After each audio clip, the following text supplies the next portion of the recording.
अल्लाहुम्मा सल्ली अला मुहम्मद व अला आलि मुहम्मद। आऊज़ु बिल्लाहि मिनश शैतानिर रजीम। बिस्मिल्लाहिर रहमानिर रहीम।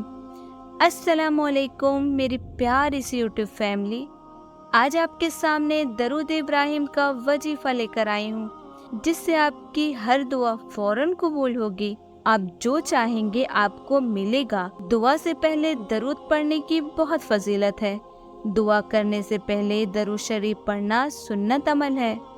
इससे सवाब भी मिलता है और इंसान का ईमान भी मजबूत होता है।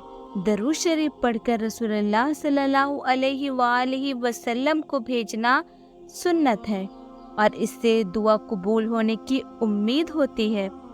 देखिए, दरूद शरीफ पढ़ने से हमारी दुआ का असर बढ़ जाता है।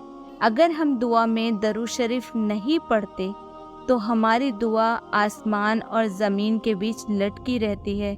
जब हम दरूद पढ़ते हैं तो हमारी दुआ सीधे अल्लाह के पास जाती है। दरूद शरीफ पढ़ने से अल्लाह की रहमत के दरवाजे खुलते हैं। दरूद शरीफ पढ़ने से इंसान अल्लाह की रहमत और नबी सल्लल्लाहु अलैहि वसल्लम की शफाअत का तलबगार बन जाता है। दुआ से पहले दरूद पढ़ने की फजीलत से मुतल्लिक हदीस मुबारक है कि जिसमें रसूलुल्लाह सल्लल्लाहु अलैहि वसल्लम ने फरमाया है कि जो शख्स दुआ से पहले दरूद शरीफ पढ़ता है, अल्लाह ताला उसकी दुआ कबूल फरमा लेते हैं और फरिश्तों से उसकी मग़फ़िरत की दुआ होती है। ये अमल ईमान की मोहब्बत और नबी सल्लल्लाहु अलैहि वसल्लम की सुन्नत को अमल में लाने का तरीका है। तो आइए चलते हैं दरूद इब्राहिम के वजीफे की तरफ।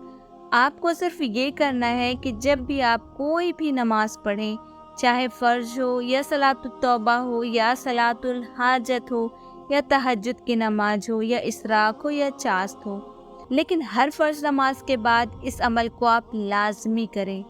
जब भी आप फ़र्ज नमाज पढ़ें, उसके बाद जब आप सलाम फेरेंगे तो सलाम के बाद जो तस्बीह फ़ातिमा पढ़ी जाती है आप वो पढ़ेंगे।